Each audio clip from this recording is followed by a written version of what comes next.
Hello ladies and gentlemen, everyone falls in between. My name is Cattoons. Today I'm going to be talking about a topic that I'm pretty sure I'm the only human being alive that has ever thought about it: how many springlocks there are in the movies. Unlike the games where they seem to be just a handful in a specific era they're tied to, the movie they seem to just kind of be fucking everywhere. It seems to be every animatronic before the Fnaf 1 cast was a springlock. They're springlocks.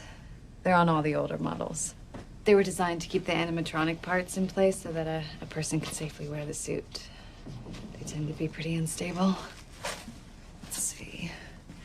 They're just really bizarre in the movie universe, and it's something that's been in my mind for some reason. But enough wasting time, let's start with Fnaf 1. Of course, speaking of springlocks, obviously Spring Bonnie is a springlock suit. I mean, the whole spring in the name kind of gives it all away. The same suit William Afton wore to kill all those kids. There's already ways that you can see that the suit is communicated to be different from the other ones just by looking at it. The head is smaller, the hands have 5 fingers, and of course the evil death ribs.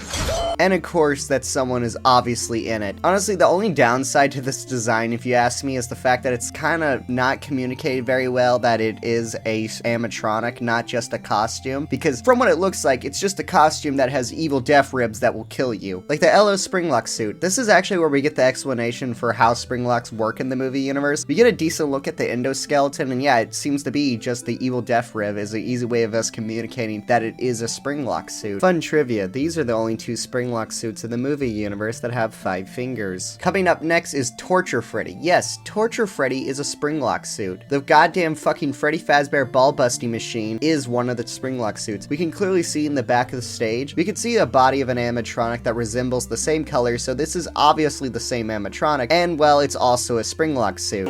Here, is it just bits and pieces? I know what this green one is. Eyeing the torture head really. Ah, okay. Along with that, Shadow Freddy from this movie universe is also a Springlock suit.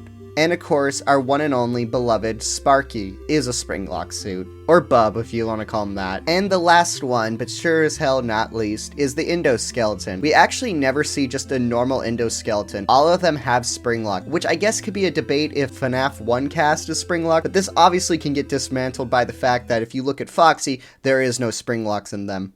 The Springlock Endoskeleton is kind of bizarre in this movie. They seem to just be Endo 1 with, like I said already, the evil death ribs that communicate if a thing is a Springlock or not. It's really bizarre because I just don't know how a human could fit in this at all. I don't see how anything moves back or anything like that. Kinda bizarre. Like, sure, the game's Springlock Endoskeleton is weird looking and doesn't make exactly sense, but I can see how it's trying to communicate that a human can squeeze its way into this thing. It's like really strange, and it's something I've been thinking about, like, honestly, way too much. There's a few in the movie, and I don't personally want to count all of them as different because most likely they're the same Endoskeleton for the most part. Fun fact, the Endoskeleton's name is Tina. Yes, we call her Tina. Hi, Tina. I don't think it's her real name, but she's become Tina. Yeah, Tina. Nice to meet you, Tina. One I'm not exactly locked in on is if Golden Freddy is a Springlock suit. He has no resemblance because we obviously haven't been able to see his chest. And of course in the game universe, Golden Freddy is Fredbear, which was a Springlock suit. So yes, Golden Freddy is a Springlock in the game universe specifically. But I'm not exactly locked in on him being a Springlock or just an animatronic in the movie universe.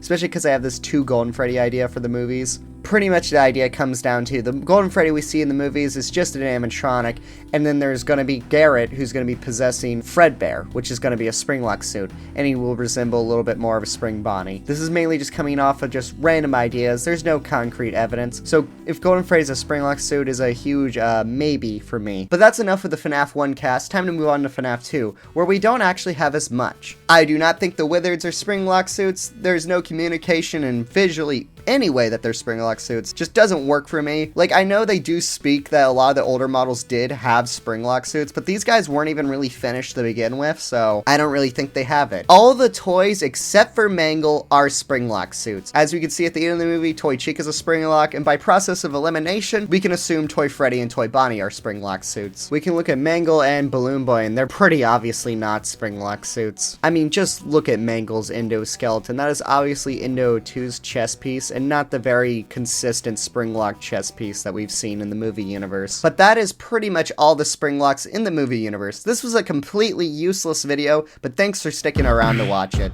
Until next time, bye.